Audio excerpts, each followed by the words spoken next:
السلام عليكم. مباراة ريال مدريد ضد بلد الوليد اليوم. وضع اللايك والاشتراك في القناة ليصلكم مني كل جديد وليستمر معكم البث بدون تقطيع. يستضيف ملعب سانتياغو مباراة ريال مدريد ضد بلد الوليد اليوم الأحد بالجولة 27 من مسابقة الدوري الأسباني الموسم الجاري.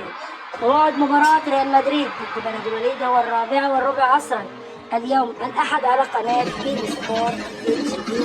تفاصيل: ويحتل فريق ريال مدريد وصافة جدول ترتيب الدوري الأسباني هذا الموسم برصيد 56 نقطة خلف برشلونة المتصدر، فيما يأتي فريق بلد الوليد في المركز ال16 برصيد 28 نقطة.